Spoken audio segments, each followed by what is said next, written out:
de la historia del arte, que no los convierte solo en documentos de un museo inerte, sin vida, sino que les devuelve casi una nueva vida para que puedan continuar desempeñando una misión eclesial. Por otro lado, todo lo que sale de las cofradías suele tener trascendencia bastante importante en nuestra ciudad. Las hermandades venden, así que cuando un capataz es destituido, cuando un vestidor se cambia por otro o cuando un miembro de junta de gobierno decide dimitir, suele tener una trascendencia muchas veces mayor de lo que realmente es. En este sentido, habría que decir que muchos conciudadanos nuestros se quedan con lo bueno. Hoy toca la de cal y no la de harina. Toca, una vez más, lo bueno de nuestro patrimonio, de nuestro ser, de nuestro vivir, de nuestro hacer, de nuestro sentir cofrade. Por todo ello, porque el saber no ocupa lugar, la gratitud por enriquecer el patrimonio cultural documental cofrade y el deseo de abundante fruto y fecundidad de estas intensas jornadas y de estos trabajos que en la intensidad y densidad de esta tarde, noche y de mañana, pues se van a desarrollar. Y sin más, pues también paso la palabra a Antonio Granado. Buenas tardes a todos. Muchísimas gracias, José Gabriel, pues por la apertura de esta casa. Antes de iniciarlo, le preguntaba antes en el estado de salud en que se encontraba don Javier, porque todos hemos vivido con cierta zozobra las últimas semanas. Así que sí me gustaría, y lo digo públicamente, que le trasladase un abrazo muy fuerte. Yo creo que de todos, pero yo en particular, pues al menos hablando con Patricia del Pozo y tanto con Marifran, porque hoy he tenido a las dos, al tener tantos espacios, he tenido a mis dos consejeras, ¿no? Y cuando les decía que venía aquí al Centro Cultural Nuevo Inicio y para la presentación de esta jornada de promoción de la cultura cofrade, pues ambas dos me han dicho, bueno, por favor, traslada el abrazo muy fuerte y una pronta recuperación hacia don Javier. A partir de aquí, pues de verdad, muchísimas gracias por abrirnos las puertas. Gracias, Roberto, por acompañarnos y sobre todo también un abrazo muy fuerte a Jesús Muro. Para mí es una auténtica satisfacción, en primer lugar, si me permiten, como granadino, en segundo lugar, como miembro del Gobierno de la Junta de Andalucía, el poder estar aquí. El poder estar aquí es una apuesta por algo tan nuestro, tan especial, con tanto sentimiento, como puede ser la Semana Santa andaluza. Hemos vivido un año, este 2021, el 20 también tuvo sus cosas, pero este 2021 fue un poco más suave que el 20, pero donde, pues desgraciadamente, debido a la situación, que ya porque nos vayamos acostumbrando no debe ser lo normal, pero que sí debemos de tenerla, sobre todo en esta sexta ola, las mascarillas, en la situación, los geles, y tenemos que tener, bueno, pues ciertas precauciones, en las cuales, pues desgraciadamente, no hemos podido tener, pues, al espíritu cofrade, a las hermandades, con todo lo que ello significa en ese acto de fe en la calle. Y por eso aparecieron estas líneas de subvención, en donde yo quiero de verdad darles las gracias al esfuerzo, y por favor te lo pido, Roberto, que se lo traslade a Jesús, como presidente de la Federación de Cofradías de Granada, por el esfuerzo que se ha desarrollado a la hora de trabajar. No puedo ocultar mis diversas llamadas y WhatsApp con Francisco Javier Crespo, porque hemos mantenido mucho contacto acerca de cómo hacerlo, sobre dudas, también agradecer al trabajo que se tuvo por parte de tanto de los funcionarios de la Delegación de Granada como la Dirección General, los de Sevilla, pues para llevar a buen puerto estas apuestas que no era ni más ni menos que el apoyo a la Semana Santa y que mantuviésemos, aunque no había Semana Santa, pero que mantuviésemos ese apoyo a todas las hermandades y, por supuesto, a todas las cofradías en el entorno de la Federación. Darle las gracias a los hermanos mayores, pero en representación pues, de su Junta de Gobierno y, por supuesto, de todos los hermanos que lo constituyen, de la Soledad, del Vía Crucis, de la Sentencia, de San Agustín, e interiormente, pues siempre al rescate, al cual me une pues la fe de mis hijos, ¿no? Que forman parte de esa hermandad muy discretamente por culpa del padre, porque no tiene tiempo y son menores y no los puedo llevar todo lo que a mí me gustaría.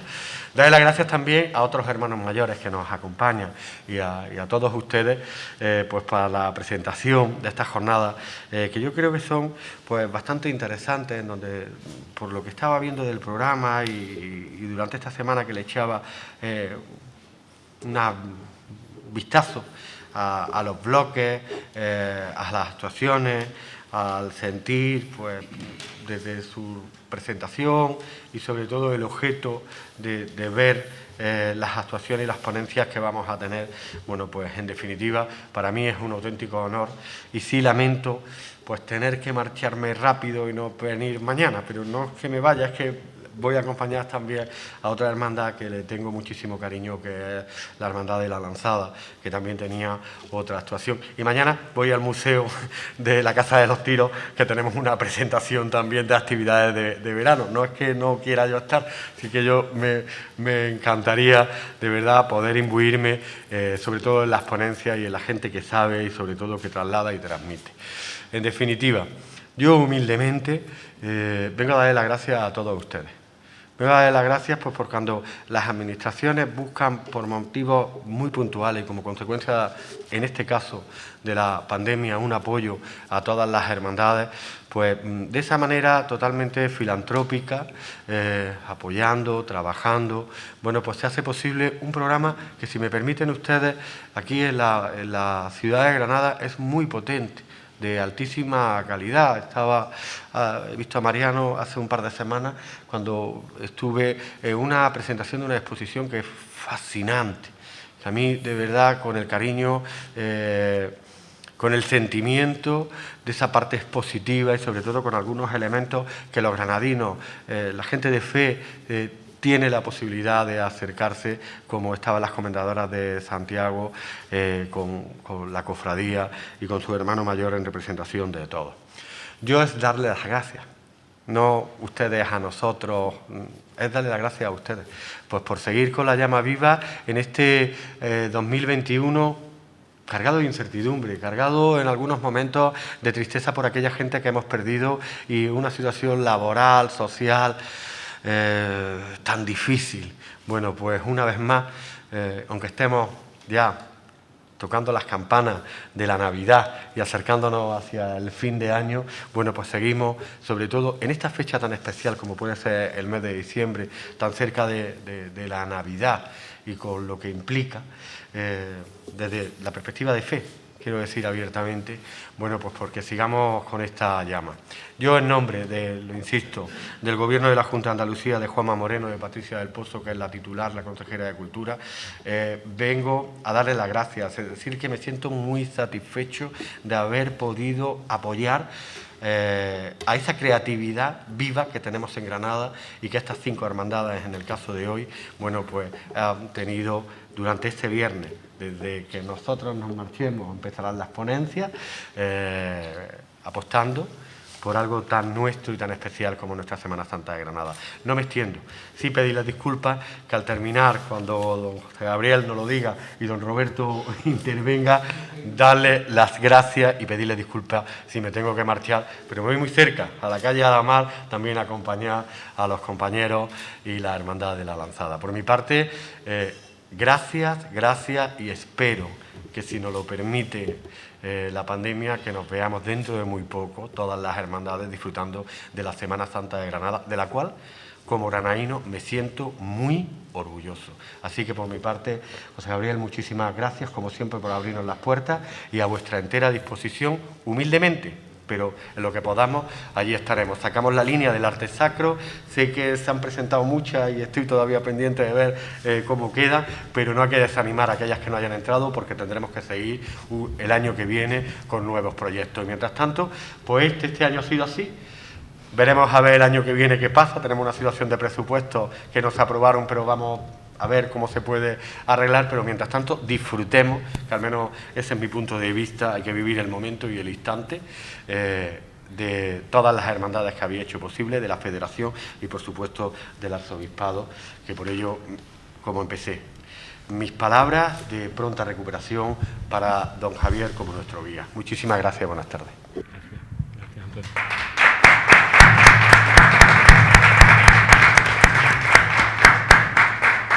Buenas tardes. Aquí tenía que estar sentado Jesús Muro, pero las consecuencias de una intervención quirúrgica le impiden estar aquí como es su deseo. No obstante, yo voy a leer una salutación que ha mandado para todos ustedes.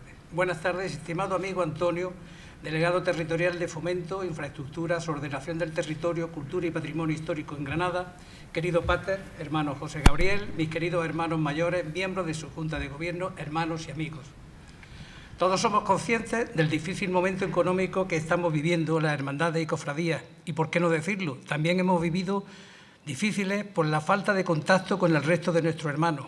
Nosotros, los cofrades, nos alimentamos en gran parte de ese contacto directo, contacto que durante bastante tiempo se vio interrumpido y que gracias a Dios se va recuperando. En este aspecto tenemos que dar gracias a la iniciativa de la Consejería de Cultura y Patrimonio de la Junta de Andalucía y, cómo no, al presidente de la Junta, que desde aquella primera reunión que mantuvimos los presidentes de los consejos, agrupaciones y federaciones de cofradías, se pusieron a nuestra disposición y de allí surgió el decreto por el que se creaban las ayudas para la realización de actividades culturales que paliarán parte de esa situación en la que nos encontrábamos las hermandades. Gracias a esta ayuda y al esfuerzo de las distintas hermandades y cofradías, se ha conseguido convertir estos últimos meses en una cuaresma adelantada, con la realización de 4 carteles promocionales, 7 conciertos, 6 libros, de los cuales 5 se van a presentar en esta jornada de promoción de cultura cofrade, 3 revistas extraordinarias, 2 vídeos promocionales y 5 magníficas exposiciones. Todo ello gracias al magnífico trabajo de coordinación realizado por Francisco Javier Crespo, al que aprovecho en mi nombre y el de todas las hermandades para darle las gracias. Quisiera, para terminar, dar las gracias a Antonio Granados, que desde el primer momento, incluso antes de la publicación del decreto de la Orden, se puso a nuestra disposición y, cómo no, a la de todos los hermanos y hermanas de nuestras cofradías que desinteresadamente trabajan por un bien superior que no es otro que el de nuestra Semana Santa. Animo desde aquí a todos los cofrades granadinos que han de seguir en esta línea de trabajo y aunque algunas veces resulta difícil y desalentador por no contar con todo el apoyo que deberíamos encontrar en parte de la sociedad y de nuestros dirigentes, estoy seguro que más pronto que tarde tendremos el reconocimiento que las hermandades y cofradías nos merecemos por parte de la sociedad granadina. Estoy seguro de que estas jornadas de promoción de la cultura cofrade de Granada se van a celebrar en estos días, serán todo un éxito. Ánimo y a seguir trabajando. Gracias.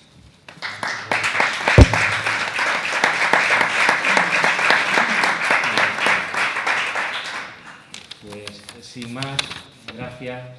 Y es verdad que en la agenda se agolpa y se atropella la luz de Belén, la exposición Revestidos de Caridad, esta inauguración y el desarrollo ahora de las primeras intervenciones de estas jornadas. Y no es Cuaresma, es Navidad. Por eso también ocasión que me brinda, ¿no?, para poder saludaros en un número tan nutrido y significativo antes de los días de Navidad, hermanos mayores y hermanos y amigos cofrades. Y agradecer pues también la difusión y el trabajo que hacen los medios de comunicación social de nuestra ciudad, los medios de comunicación social de nuestro arzobispado. Plenitud y fecundidad en estas jornadas y plenitud y fecundidad pues que se prolongue en el tiempo, que se cumplan nuestras esperanzas. Yo, de hecho, paso de una actividad cultural a una celebración cultural. Tengo que clausurar el triduo de Nuestra Señora de la Esperanza, de la que soy conciliario. Mañana, pues, a ver qué posibilidades da también la agenda, que es una intensa jornada, pero sin más, pues el deseo de que se cumplan nuestras esperanzas, porque nace quien es la salud y la salvación, y porque nace quien es la salud y la salvación, que todos de verdad podamos, más pronto que tarde, recuperar la ansiada, la deseada y la esperada normalidad. Me anticipo, pero que tengáis una feliz, fecunda y gozosa Navidad.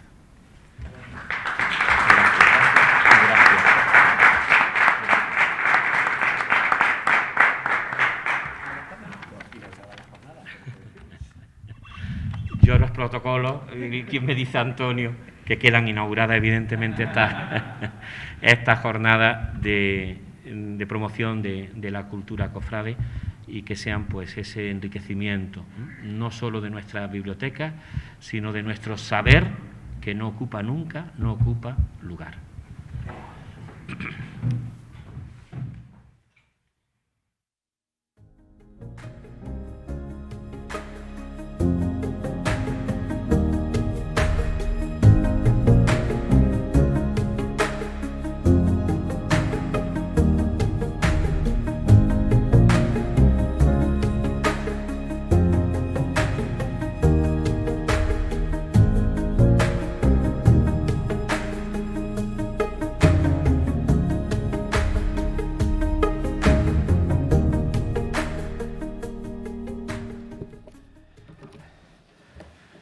Buenas tardes y muchas gracias por haber asistido.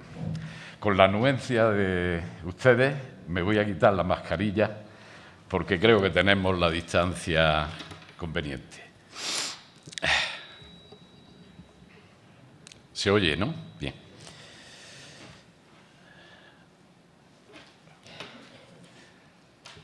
Amanecer nazareno. Con esta frase, título de un entrañable librito que redactó sobre esta cofradía Alfonso Valenzuela, comienza esta historia de la Hermandad del Santo Vía Crucis. Amanecer nazareno, porque esta hermandad representó con su fundación ese concepto, un renacer de las cofradías de penitencia después de su ocaso producido unos 100 años antes, cuando la invasión napoleónica de la ciudad en 1809, seguida de la exclaustración y supresión de los conventos masculinos, dio al traste con casi todas las antiguas y centenarias cofradías de Granada. Pasados 80 años de aquellos acontecimientos, la existencia de las antiguas hermandades se había difuminado en la memoria del pueblo granadino. Y será esta hermandad, la del Santo Vía Crucis, la que reinicie en 1917 la Semana Santa de Granada, pero concebida otra vez con cofradías y procesiones de penitencia. Otras abundantes hermandades pasionistas llamadas de la Vía Sacra se crearon en Granada en los siglos XVII y XVIII. Realizaban asiduos Vía Crucis a las ermitas extramuros de la ciudad, buscando el silencio y el recogimiento de aquellos bellos parajes solitarios.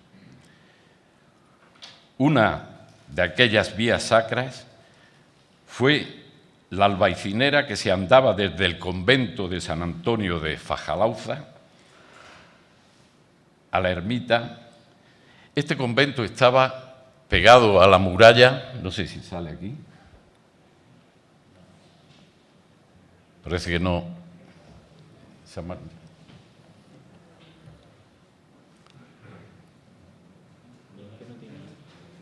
A ver.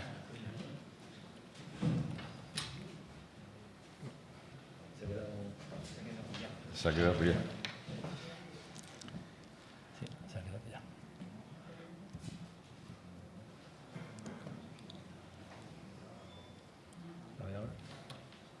¿Ahora?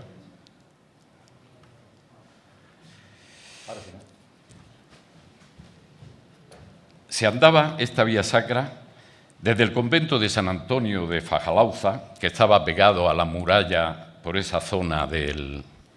¿Sale? Por esa zona del Albaicín, a la ermita de San Miguel. Sin embargo, un siglo después, en 1886, se va a iniciar un Vía Crucis a dicha ermita que partió, pero desde la iglesia del Salvador, en la tarde del Domingo de Ramos. En él se llevó al Nazareno de la Ermita y la Soledad de San Luis.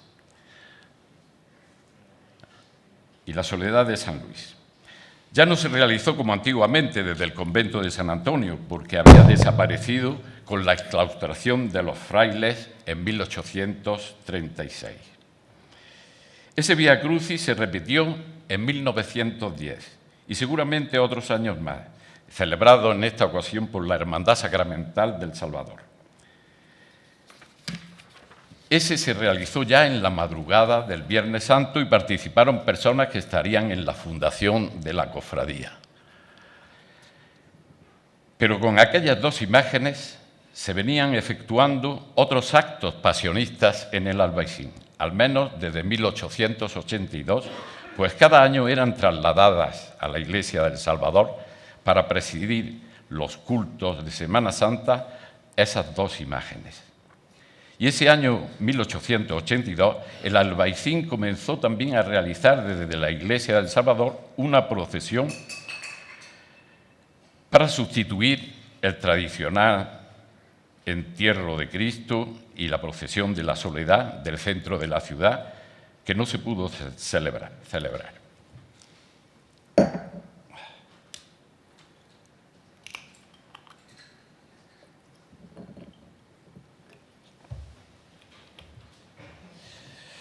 El Vía Crucis de 1910 fue seguido por el de 1917, que resultó decisivo para el nacimiento de esta cofradía y de nuestra Semana Santa actual.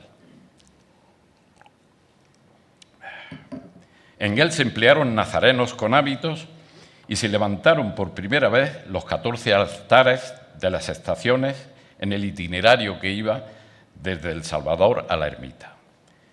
El último se hizo en el mirador, de los altares, se hizo en el mirador con el Santo Cristo de la Luz,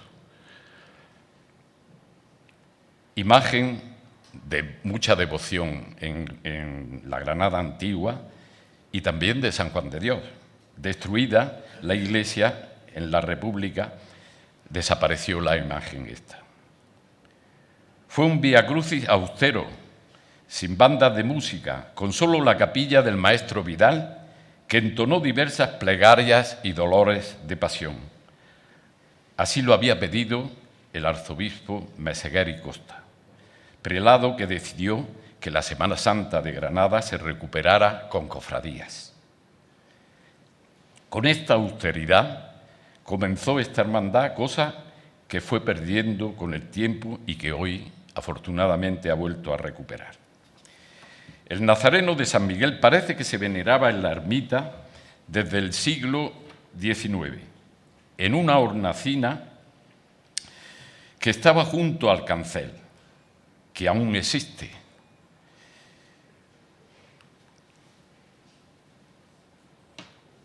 Todo indica que procedía del convento de San Antonio de Fajalauza y lo trajo, después de la exclaustración, a la ermita de San Miguel, un fraile de este convento llamado Fray Pascual Chávez, que había sido nombrado ermitaño de la misma.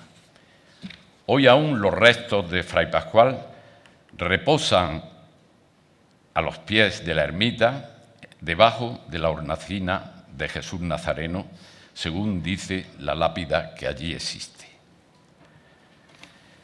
Fray Pascual no solo se trajo de su convento esta imagen, a la que profesaba gran devoción, también a otras de las que hoy están en la ermita y que antes sus inventarios que he consultado no las reflejaban. Ese fraile debió de reponer algunas imágenes cuando la ermita fue reedificada en 1828, después de que la destruyeron los franceses en 1812. En aquella salida del Vía Crucis de 1917, toda la madrugada hubo un gran ajetreo de vecinos mostrando altares, comprando jayullas, hornazos con huevos duros de la panadería del Cateto para repartirlos entre los hombres que llevaban las imágenes y los soldados del regimiento de artillería.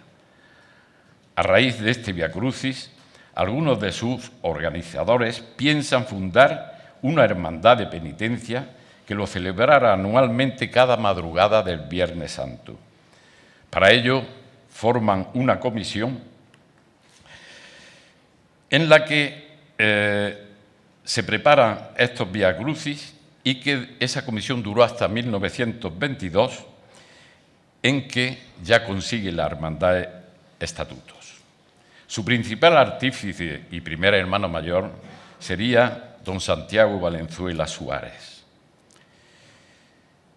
No todos los años se procesionó en el Vía Crucis la imagen del Nazareno de San Miguel, pues en 1918 se anuncia que sería el Nazareno del Beaterio del Santísimo, que ahí tenemos en la foto, colocándose el de la ermita con la Verónica en uno de los 14 altares del Vía Crucis.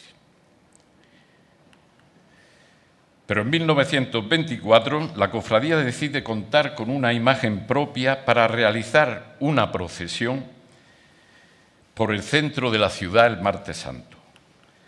La imagen se encargó al profesor de la Escuela de Arte y Oficios, Manuel Roldán de la Plata, que la hizo de talla completa, recibiendo por primera vez el nombre de Jesús de la Amargura. Ese año de 1924 se estrenaron también los famosos tapices del pintor Garrigues, que aún utiliza la hermandad.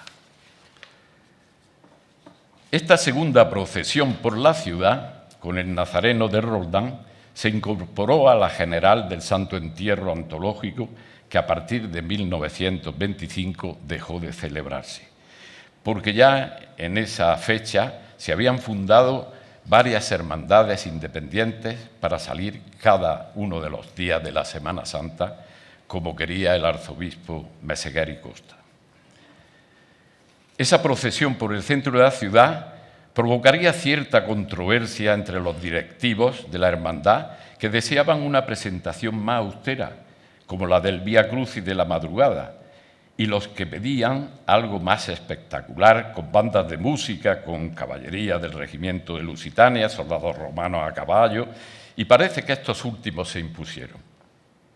De todas formas, aquel Vía Crucis austero de la madrugada también contenía herencias barrocas, como los armaos romanos, las Tres Marías, la Verónica, niños vestidos de ángeles y con atributos de la Pasión, el encuentro de las imágenes en la Plaza Larga.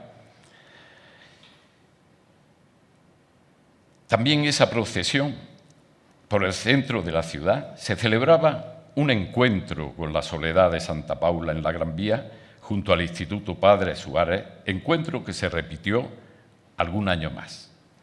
La cofradía salía esos años de la iglesia de San Justo y Pastor para unirse en la Gran Vía a la procesión de la Soledad. La hermandad ese año conseguiría el título de real al aceptar el rey Alfonso XIII el cargo de hermano mayor honorario, y los nazarenos usaron por primera vez capirote, ya que en los años anteriores se utilizaron los capillos sin cartón. También se hicieron los primeros hábitos, aquellos hábitos bordados que han sido una característica muy peculiar de la hermandad. Por otra parte, el Vía Crucis a la ermita de San Miguel cada vez se celebraba a horas más tempranas, sobre las 4 o 5 de la madrugada. Ello seguramente se haría con objeto de que los granadinos acudieran en masa al Albaicín tras el encierro del silencio, y esa masificación, desde luego, que se consiguió, pues la prensa resaltaba que en aquellas madrugadas acudía tanta gente al Albaicín que no se podía andar por él. Lo que no dejaba de tener sus detractores, que criticaban de zahurda los comportamientos de la gente que se emborrachaban y escandalizaban en una noche tan santa. Y así transcurrieron 20 años, consiguiendo el señor Valenzuela del gobernador civil que se liberara un preso en 1928 y 1929, que se incorporaba a la procesión en la plaza de la Universidad, donde estaba entonces el gobierno civil, para ir detrás de Jesús de la Amargura cuando éste salía de la iglesia de San Justo y Pastor. Ese año de 1929, el Albaicín se celebró en la madrugada del Domingo de Ramos, el Vía Crucis. lo que no impidió que la ciudad subiera masivamente al barrio, como en cualquier otra madrugada. Esta experiencia también se volvió a repetir en 1931. La Semana Santa de Granada se había recuperado a finales de los años 20 con 12 hermandades. Un periodista, José Navarro Pardo, reivindicaba en un periódico el esfuerzo del pueblo granadino por recuperar su Semana Santa a fuerza, decía, de belleza, culto y entusiasmo popular, proponiendo que ésta llegara a su cenit de esplendor con la salida de la Virgen de las Angustias, como lo hacía en siglos anteriores. Y la estación de penitencia también fue, yo creo, el primero que la reivindicó al interior de la catedral. Pero todo aquel esplendor colapsaría en los años 30 con el advenimiento de la Segunda República y la consiguiente Guerra Civil. Las hermandades temerosas de algún atentado, como los producidos con la quema de algunas iglesias y cruces callejeras, optaron por no procesionar ni realizar cultos. Pocos cabildos se celebraron y muchas cofradías se vieron desorganizadas y abocadas a la clandestinidad. Solo en 1935, cuando las aguas parecían volver a su cauce, decidieron sacar sus procesiones, a excepción del silencio y de los favores que tenían su sede en barrios más conflictivos como el Realejo y el Albaicín.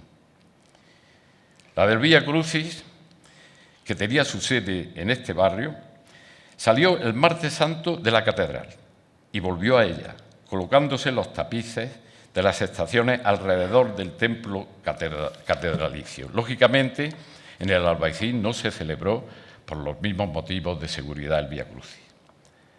Al año siguiente, la hermandad sufrió el incendio de su sede del Salvador, destruyéndose la imagen de Roldán de la Plata. Un nefasto paréntesis finalizó en 1940, cuando volvieron a procesionar las cofradías, eligiéndose como presidente de federación al hermano mayor del Vía Crucis, don Santiago Valenzuela, y su mandato comenzó con unas hermandades desorganizadas y una de sus primeras peticiones fue precisamente que las cofradías hicieran estación de penitencia a la catedral, cosa que fue desoída por el cardenal Parrado.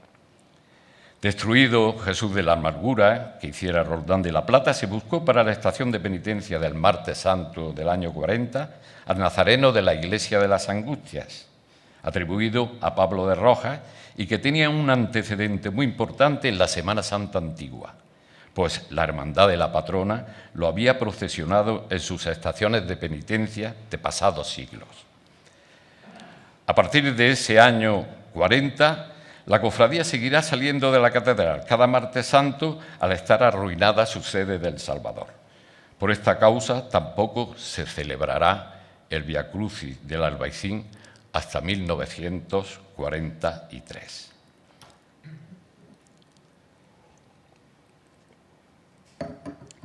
Dos curiosas fotografías de ese año del diario Patria me sorprendieron al comprobar que ese Vía Crucis se hizo con el nazareno actual de José de Mora, el hoy titular de la hermandad. Ello unido a un acta de la misma en la que se dice que era el nazareno de la ermita de San Miguel, me pregunté si este nazareno de Mora pudiera ser de Fray Pascual de los primeros Vía Crucis. Sin embargo, comparando las fotos de ambas imágenes, aunque desde luego tienen muy poca calidad, parece que son distintas. Seguramente el nazareno primitivo de la ermita, el de Fray Pascual, habría desaparecido tal vez con los incendios de los templos o por otra causa y se había repuesto con este de José de Mora, incógnita de difícil solución por falta de documentos escritos y gráficos. También lo acompañó ese año al Vía Crucis una dolorosa de la iglesia de San Bartolomé, que hoy conocemos como Nuestra Señora de las Lágrimas, y que parece que procedía de la iglesia sin culto de San Cristóbal. El martes santo del año 44, la hermandad no pudo contar con el nazareno de la Basílica de las Angustias y le fue prestado el del convento de San Antón. Pero la cofradía se había propuesto realizar una imagen propia otra vez, encargándosela a Roldán de la Plata, que solo realizó la cabeza utilizando el candelero inclinado y las manos y pies del nazareno de Mora. Qué inexplicable es que aquella sublime cabeza realizada por el insigne Mora no agradara a algunos directivos de la cofradía. Este nazareno, compuesto por Roldán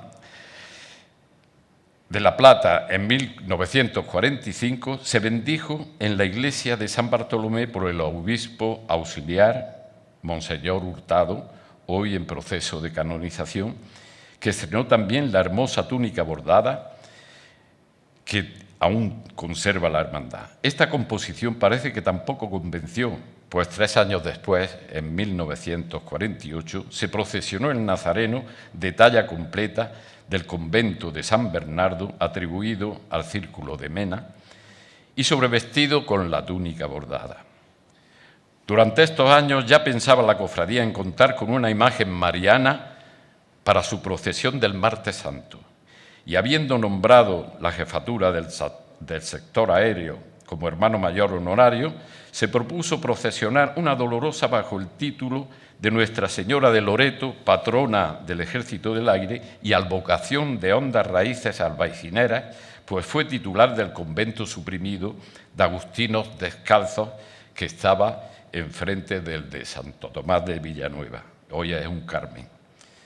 No resultó este proyecto viable y entonces se organizó en 1946 una sección de nazarenos de la procesión del Vía Crucis que salió de la catedral con el paso de la Virgen de la Aurora Chica, que la llamamos, y San Juan Evangelista. Sin embargo, la intención de los organizadores de esa sección de la Aurora estaba en fundar una cofradía independiente y adoptó la forma de sección del Vía Crucis al prohibir el cardenal Parrado que se fundasen nuevas cofradías. Ese mismo año falleció el cardenal y lograron de su sucesor, don Balbino Santos Olivera, que aprobara, aunque verbalmente, la nueva cofradía de la Aurora, ya como cofradía independiente. Ese año 46 fallecería el que había sido durante 25 años hermano mayor y alma mater de la hermandad, don Santiago Valenzuela Suárez, sucediéndole el industrial Hermenegildo Romero Granados. No obstante, los hijos y descendientes de don Santiago seguirán en la ejecutiva de la cofradía. Hasta ese momento, la imagen de Jesús se procesionaba en un pequeño paso realizado por Francisco Romero, que la hermandad acordó cambiar por otro barroco de mayor envergadura que encargó el escultor granadino Nicolás Prado López, dotándolo de 6 candeleros arbotantes barrocos de talla dorada. Costó 50.000 pesetas, cantidad 5 veces superior al presupuesto anual de la hermandad, y fue estrenado el Martes Santo de 1947. Es el paso en el que aún Jesús de la Amargura, aunque modificado, procesiona, y así como sus 6 magníficos arbotantes. Con ese paso la cofradía trataba de acentuar su estética granadina, portándolo como antiguamente se hacía, con varales externos y a hombros de nazarenos. Pero lo que había sido la raíz y esencia de la hermandad y popularidad de la misma, el Vía Crucis del Albaicín a la ermita de San Miguel, fue suprimido por la autoridad eclesiástica en 1950. Primeramente se autorizó a celebrarlo en la tarde del Viernes Santo, alegando que la madrugada era propicia a toda clase de escándalos y abusos por parte del público asistente. Pero el informe negativo del conciliario señor Peinado determinó la supresión definitiva del Vía Crucis albaicinero, prohibiendo también el arzobispo la salida de la cofradía desde la catedral en su procesión del Martes Santo para enviarla a la iglesia albaicinera de San Bartolomé, donde ni la puerta ni las estrechas calles permitían la salida del paso. Menos mal que estas dificultades convencieron al prelado de que la hermandad siguiera en la catedral. Aún se cambiará otra vez la imagen en 1953, procesionando al hoy Nazareno de las Penas del convento del Santo Ángel Custodio. Era el año en el que por fin la cofradía tendrá un segundo paso para la Dolorosa del convento de la Piedad, que la tituló con la vocación de Nuestra Señora de las Lágrimas. Esta imagen procesionó más de 20 años en el paso de palio, que realizó en talla dorada en la fábrica de pólvora del Falgue, institución muy ligada a la hermandad durante décadas. Curiosamente, los varales del palio se hicieron con casquillos de bala. Al año siguiente, en 1954, será cuando la hermandad recupere la imagen del Nazareno de Mora, reponiendo su cabeza al candelero, así como las manos y los pies, tal como hoy lo conocemos. Solo se le suprimió la melena de pelo natural por una que tallara el escultor López Azaustri. Ese año la cofradía hizo su salida desde la catedral y también se encerró en ella, por el esfuerzo que suponía terminar la procesión en El Salvador, en cuya puerta habían de ser desmontados los dos pasos y ya de madrugada. La cofradía finalizará los años 50 con un enorme esplendor. Eran tiempos del hermano mayor, señor Alamego, que ostentó el mismo durante cerca de 20 años, pero también sufriendo las crisis de las cofradías que ya se percibía en los años 60, para culminar en 1975, en que salieron nada más que 13 cofradías, y muchas de ellas en condiciones lamentables.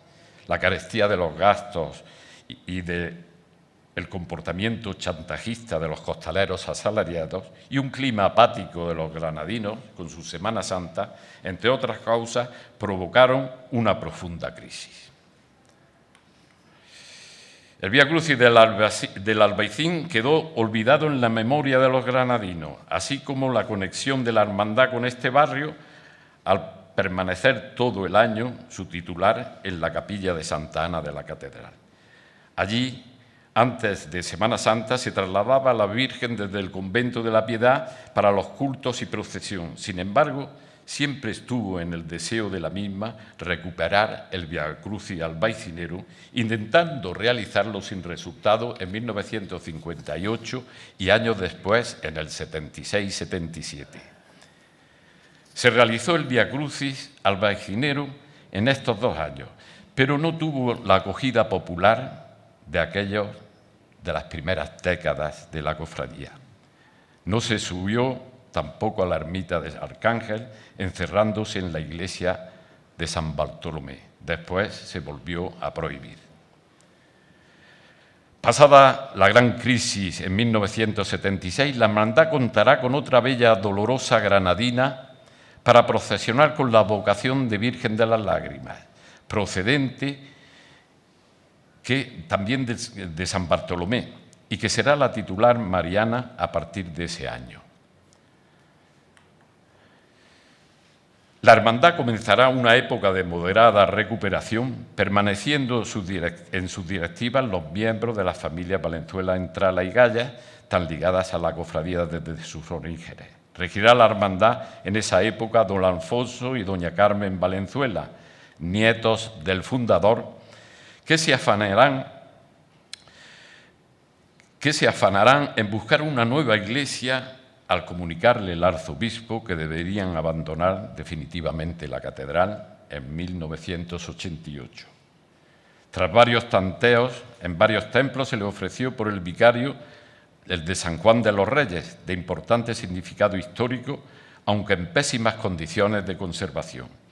Mientras se acondicionaba esta iglesia, las imágenes se veneraron en la iglesia de San José, pero al menos se volvía a sus orígenes, al barrio del Albaicín.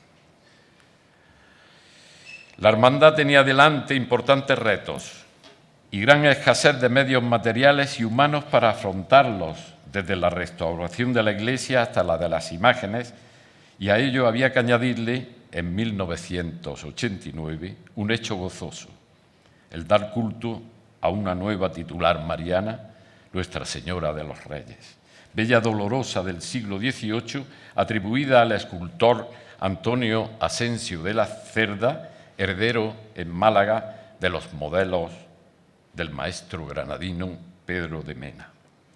La imagen procedía de la familia Entrada, que la había adquirido en 1910 en Málaga y era venerada en su domicilio de la Gran Vía granadina.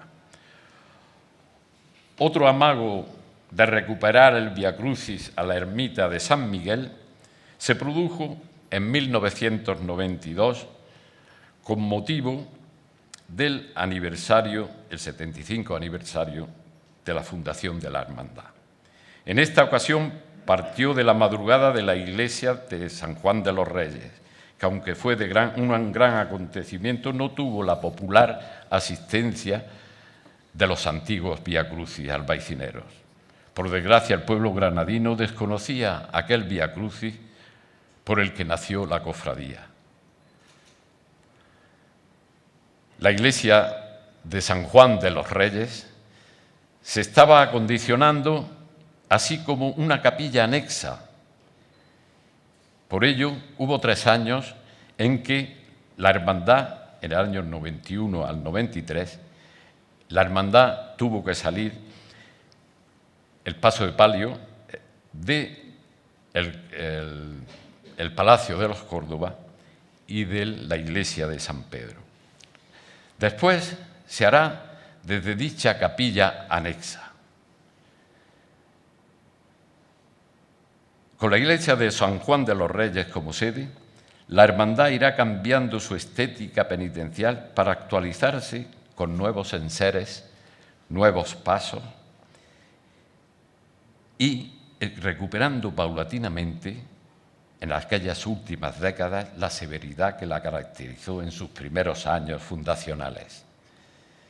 Decadencias y esplendores, como en toda obra humana, han acompañado a esta singular hermandad durante sus más de 100 años. En los últimos tiempos la hemos visto florecer a pesar de esas escaseces, aquilatando su estética severa y elegante que ha marchado pareja con el ejercicio de los cultos y la caridad. La cofradía no la podemos concebir sin su albaicín, donde Granada le ofrece el más entrañable y universal de sus paisajes, que la marcan con su esencia granadina, la estrechez de las calles de San Juan de los Reyes, de la Cuesta del Chapí o el Paseo de los Tristes, allí donde la recibe y la acompaña el Darro con sus efluvios románticos y la recrea entre el aroma de la cera y la bruma del incienso, sobre las fachadas mudéjares y dieciochescas de la carrera del Darro, mientras la hermandad camina bajo el reflejo de los universales palacios nazaríes de la Alhambra. Todo es un compendio de arte y devoción, el que siempre ha conformado a esta Granada con su historia, su arte y sus casi 3000 años que hacen de ella una ciudad eterna. Muchas gracias.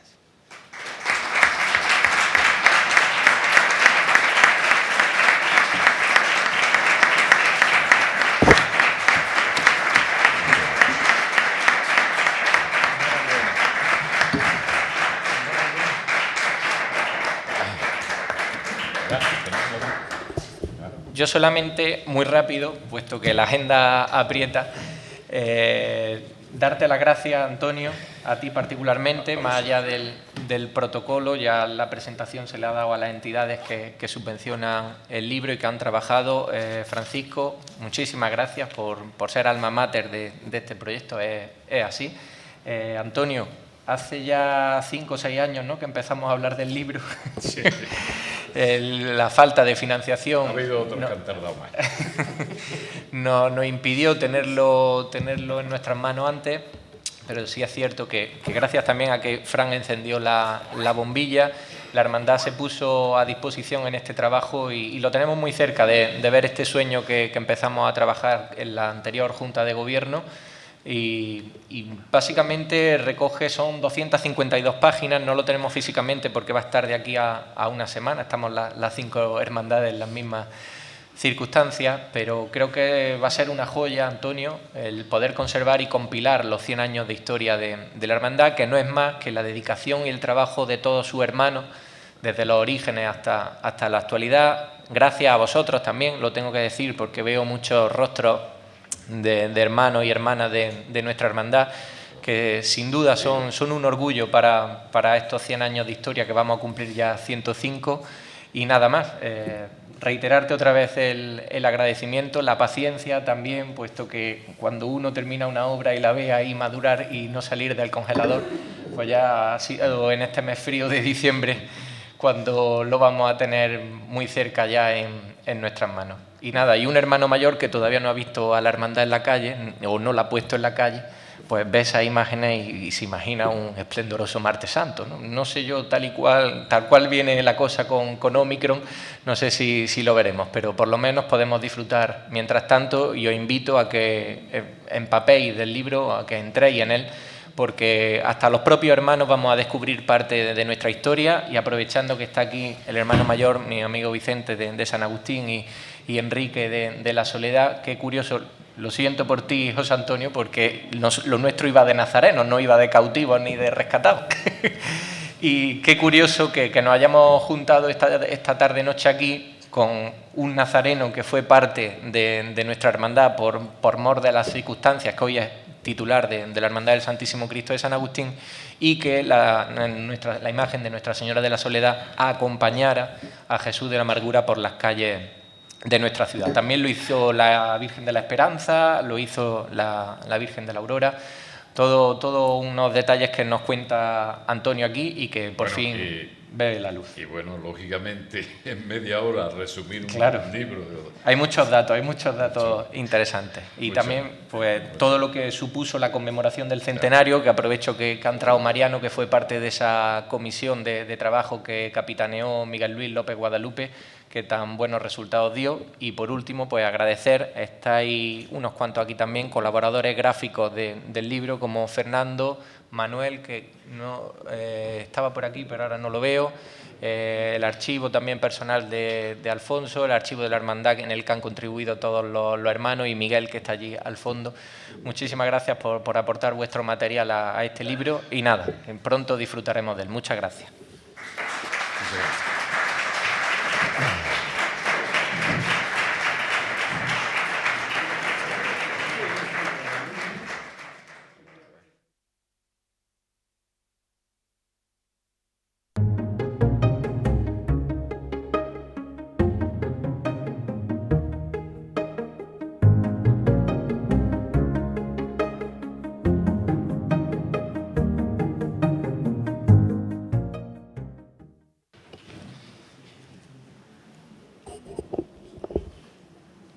Pues muy buenas noches a todos.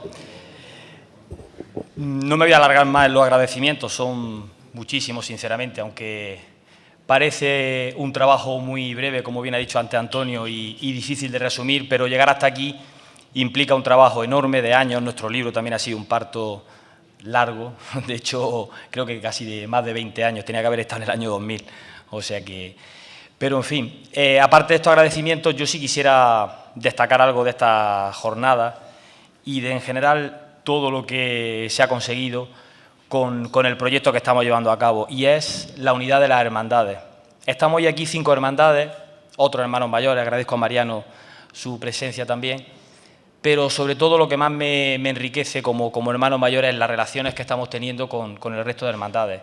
La hermandad del Rescate, la hermandad del Vía Crucis, la hermandad del Cristo San Agustín. Hoy no ha podido acompañarnos Maravillas, pero mañana estarán con nosotros.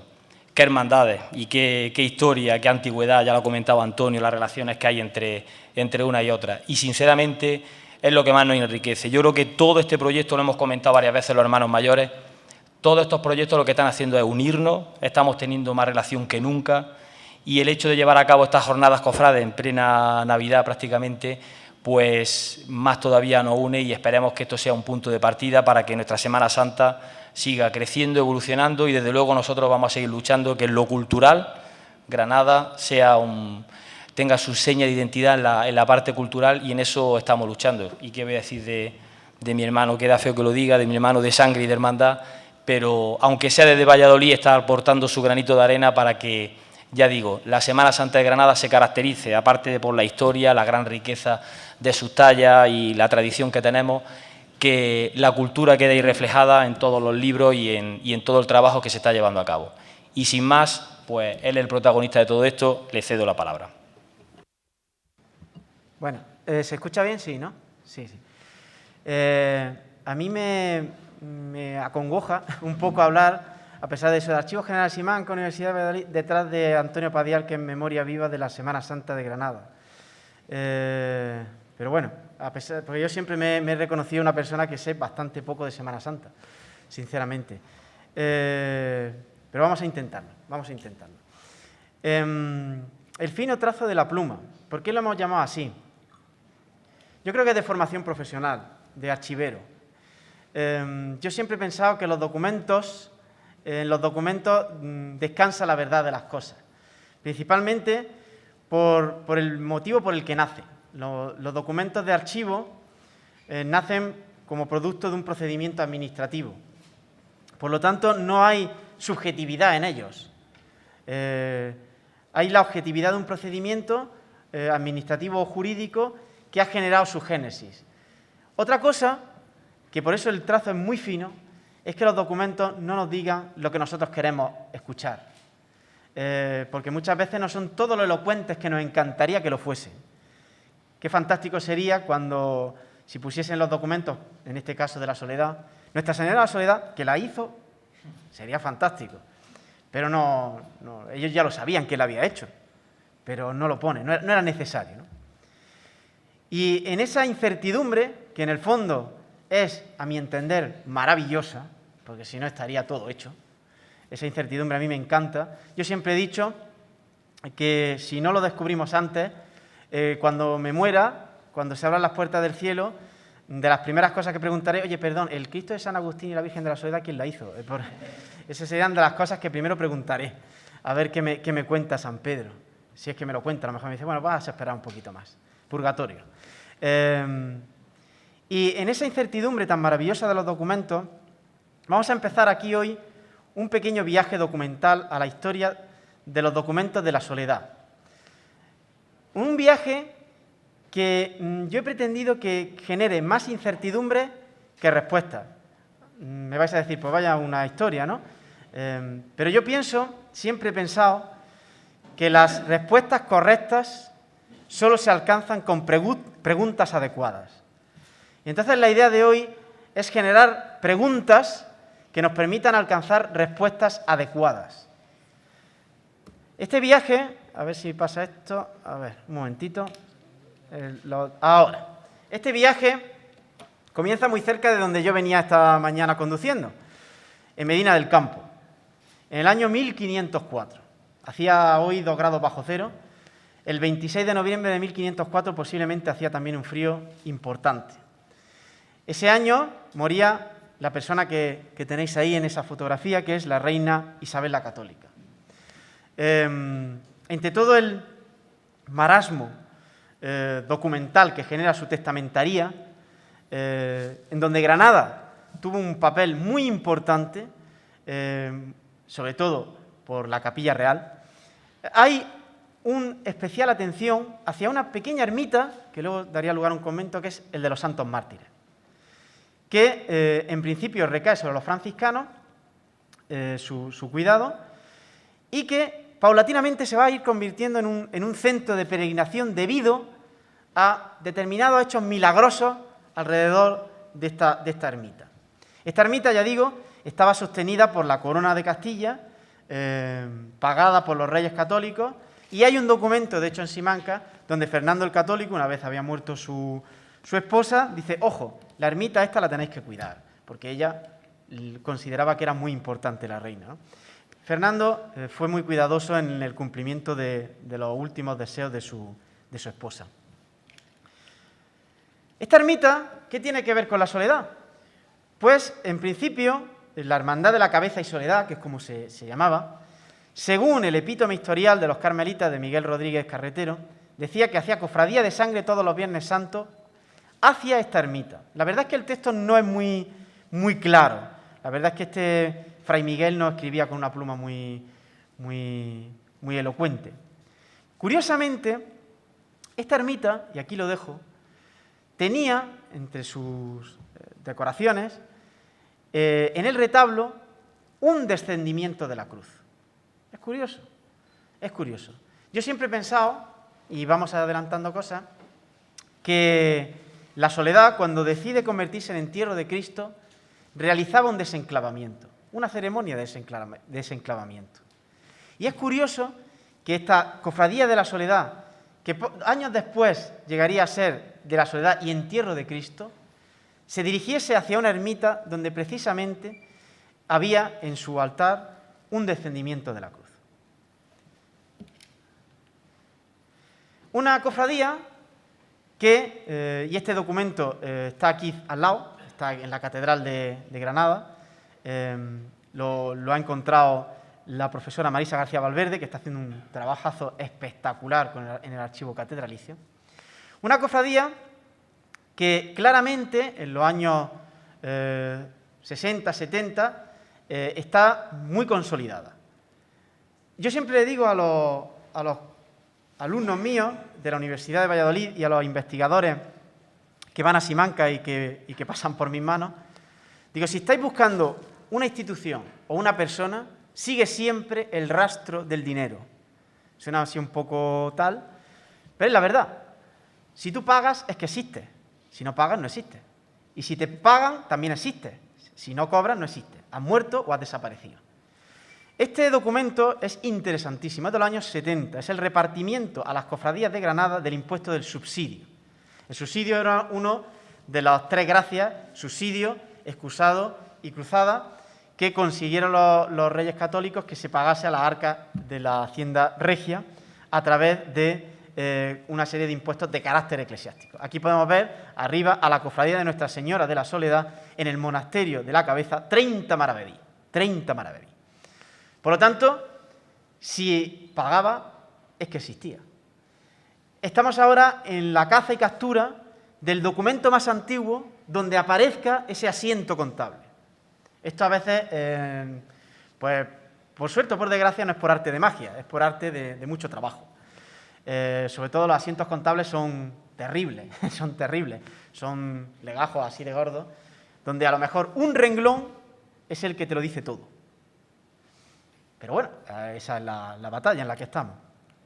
Y una cofradía que en el año 1577, y aquí damos un pasito más en nuestro viaje, se convierte en entierro de Cristo. Este documento, que encontré en el Archivo Histórico Nacional, es del siglo XVIII, pero recoge las actas del año 1577, donde la Soledad y Cabeza, que así es como se llamaba en ese momento, Soledad y Cabeza, o Cabeza y Soledad, se convierten en entierro de Cristo.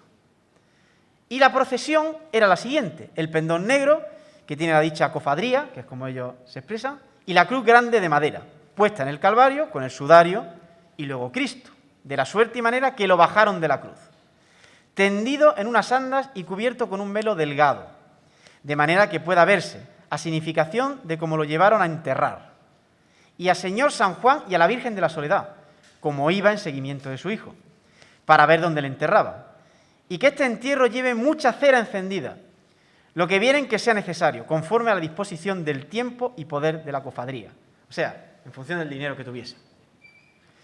Así se establece esta procesión de la Soledad y entierro de Cristo. A ver, ahora, no, ahora. Se me está volviendo rebelde este. Por lo tanto, y esto es otra de las cuestiones que tenemos que interrogarnos, es en el año 1577 cuando, entre comillas, se hace necesario un yacente, un Cristo yacente.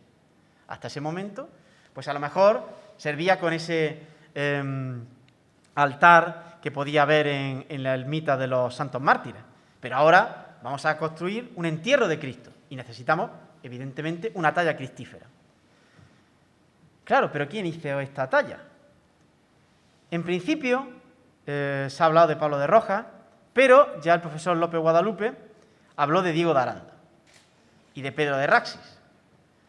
En ese punto es donde cobra importancia un documento que ha surgido últimamente, que es el que tienen al lado de la fotografía de nuestro Cristo yacente. Un documento firmado por un tal Blas de Aranda. Ya el apellido dices, ostras, pues se parece mucho al de Diego de Aranda. Posiblemente eran familia. Ese era el hermano mayor de la Cofradía de la Soledad alrededor de 1582, pero ya lo era en 1577. ¿Quién era Blas de Aranda?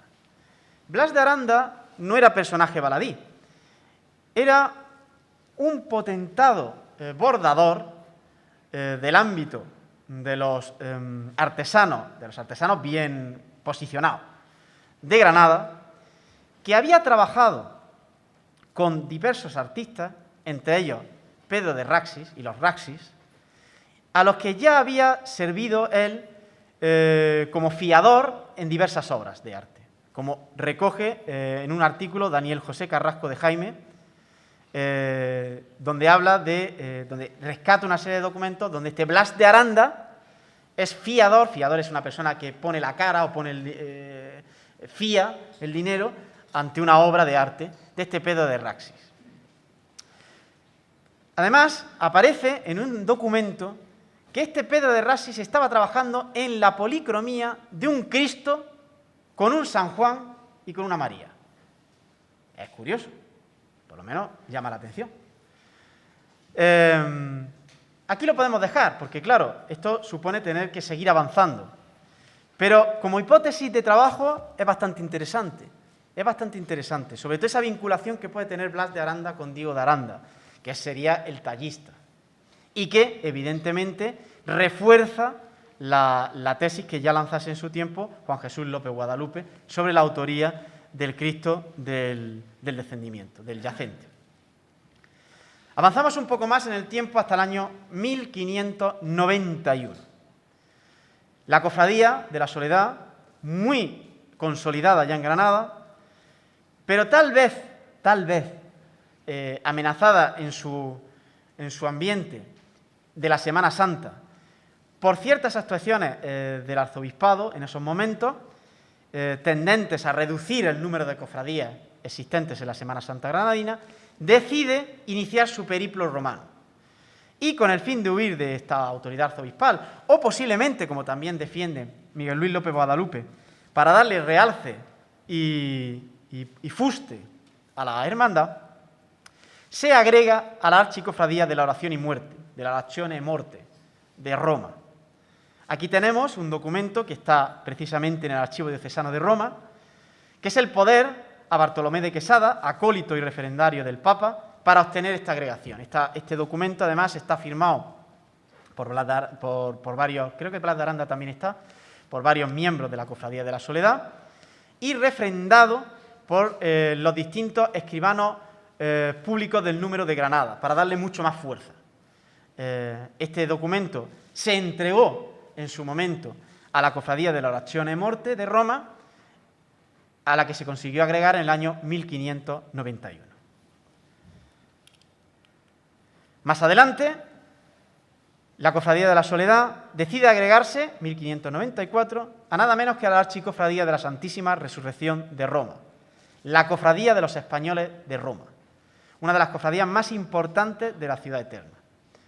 Era la cofradía que aunaba a toda la nación española, que tenía como sede Santiago de los Españoles, Santiago y Montserrat, que está en el centro de Roma. Este documento que tenéis aquí delante está también en Roma, en Santiago de los Españoles, en el archivo de la Obra Pía, y es el asiento de agregación de la Cofradía de la Soledad.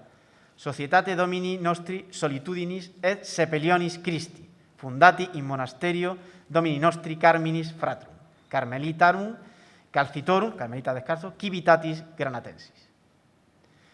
Además fue Alonso de Ponte, que era un abogado, un procurador muy importante de Roma, quien presentó la petición de agregación a la archicofradía. Pasamos al siglo XVII y en esta consolidación devocional podemos hablar del momento de máxima eclosión y de máximo poder de la Cofradía de la Soledad, sin duda, ¿eh? Siglo XVII y siglo XVIII, ahora lo vamos a ver, por distintos motivos, la Cofradía de la Soledad tiene una potencia muy importante. No solo a nivel devocional, sino también a nivel económico, lo cual no es nada baladí. Es una pujante devoción en Granada, con cientos de hermanos y procesiones multitudinarias. Este documento lo testifica, está en el Archivo de Protocolos Notariales de Granada, fue sacado a la luz por Lázaro Gila Medina, que es una información testifical sobre la antigüedad de la Cofradía de la Soledad, está hecho en 1667, donde se habla de centenares de hermanos de luz que salen los Viernes Santos acompañando a una de las devociones más importantes de la ciudad, que es la de Nuestra Señora de la Soledad. Así habla el documento. No obstante, a mí lo que siempre me ha interesado de toda esta época es el ámbito de la Capilla de la Soledad, que es donde está el meollo de la cuestión. Porque, en principio, puede resultar muy interesante que hubiese cientos de hermanos, ahora resultaría muy guay que hubiese cientos de hermanos, pero el potencial devocional y económico de la Cofradía de la Soledad estaba en su capilla, en el convento de los Carmelitas Calzados. Ahí es donde estaba todo el hervidero económico de la cofradía. Porque las cofradías, básicamente, conseguían su dinero de las cuotas que se gastaban en la cera y en las procesiones. Pero las cuotas y el documento este que he enseñado antes de Blas de Aranda tampoco daban como para tallar imágenes, sinceramente. Lo que daba para tallar imágenes eran las capellanías, las fundaciones, las obras pías. Eso sí daba para tallar imágenes, como vamos a ver ahora. Porque alrededor de la Capilla de la Soledad, que estaba controlada por la Cofradía de la Soledad, eso estaba claro, no la controlaban los carmelitas, lo controlaba la Cofradía de la Soledad. Yo he encontrado varios documentos en el Histórico Nacional donde se atestigua que la gente le pedía permiso a la Cofradía de la Soledad para poder enterrarse en la capilla, no a los carmelitas.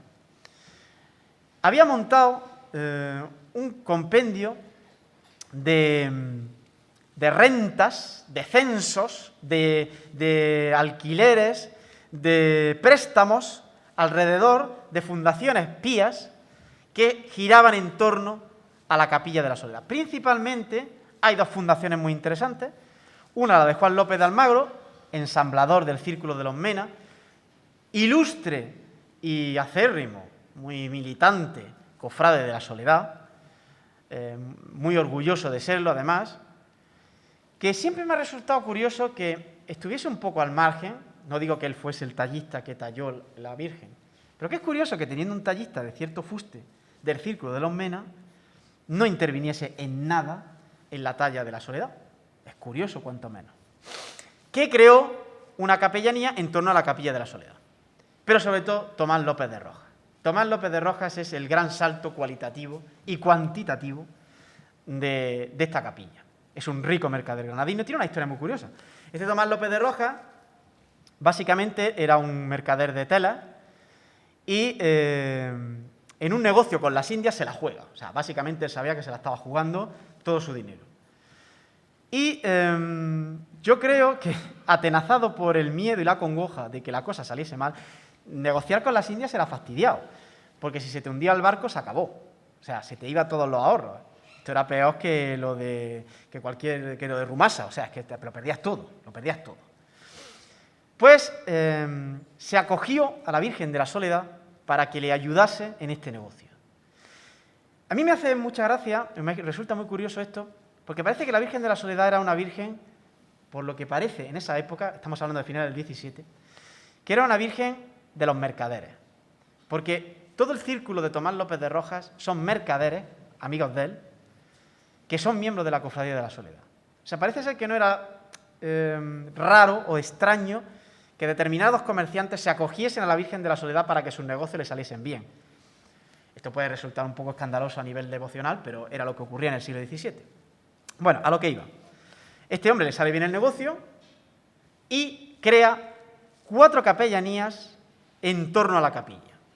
Lo curioso del tema es que, aparte de las misas a punta de pala, que tenían que rezarse en la capilla de la Soledad, por su alma una vez que muriese, él destina 200 ducados, lo cual no está nada mal, para el ornato de la capilla. Claro, un ornato que, por unos documentos que he encontrado yo en Chancillería en el siglo XVIII, está en manos de la cofradía. Acaba en manos de la cofradía ese dinero. Entre otras cosas porque los albaceas testamentarios eran de la cofradía. Claro, ese dinero pues se puede gastar en muchas cosas. Por ejemplo, en una talla de una virgen, por ejemplo. Entonces, es curioso, este dato es muy importante, yo creo que es curioso y muy importante para comprender por qué a finales del siglo XVII y siglo XVIII, ahora lo vamos a ver cuál es mi última de las preguntas, la Virgen de la Soledad, que tanta devoción tenía en Granada en los siglos XVI y XVII, cambia de semblanza y adopta la actual. Adopta la actual. La Virgen de la Soledad es de finales del XVII o del XVIII, no es del XVI, la actual. Entonces, ¿qué pasó para que se cambiase de talla? ¿De dónde sacaron esta gente el dinero? Yo estoy convencido que el dinero lo sacaron de aquí. Es así, porque se había destinado para eso. A ver si pasa. No me pasa. A ver. Parece ser que se ha enfadado la... Estoy intentando pasar, pero no me hace caso. Se ha quedado pillado.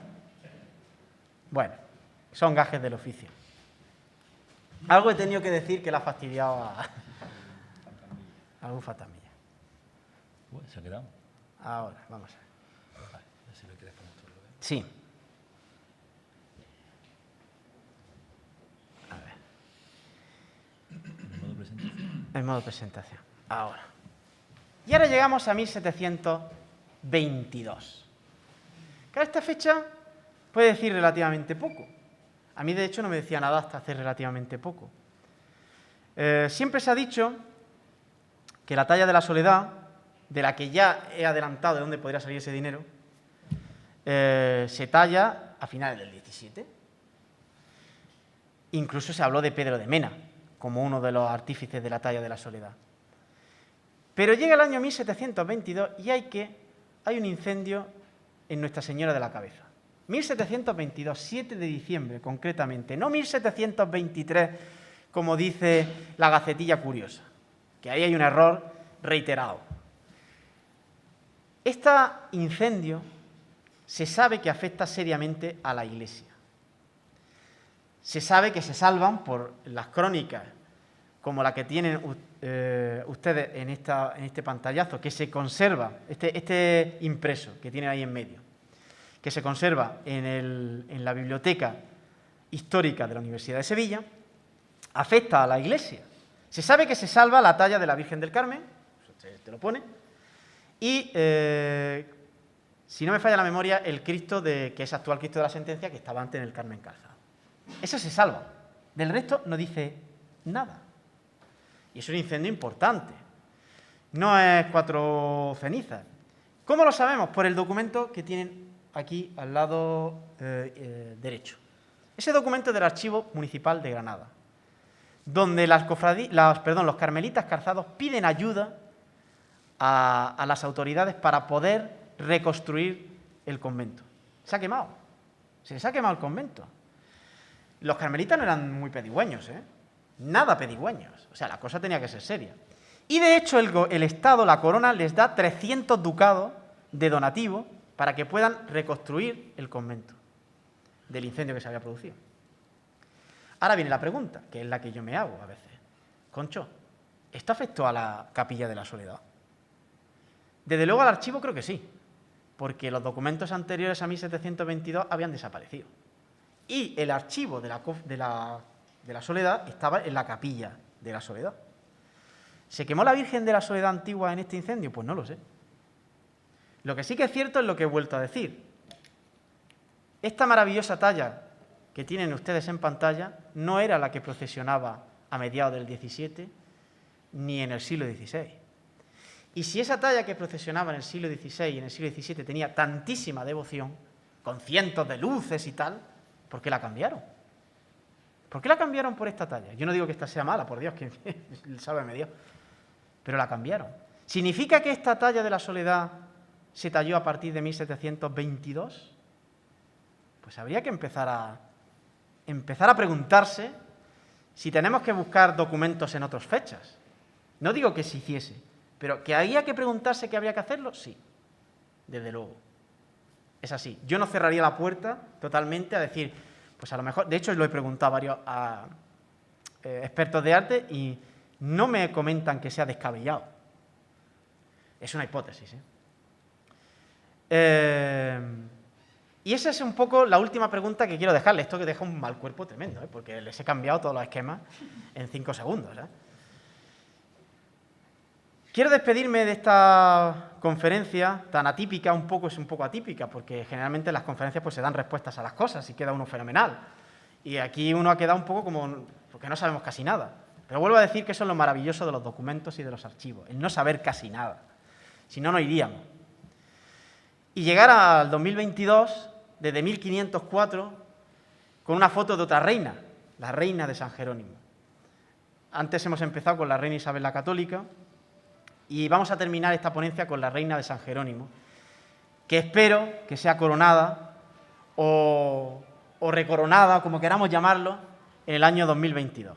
Espero que les haya gustado mi intervención y muchísimas gracias.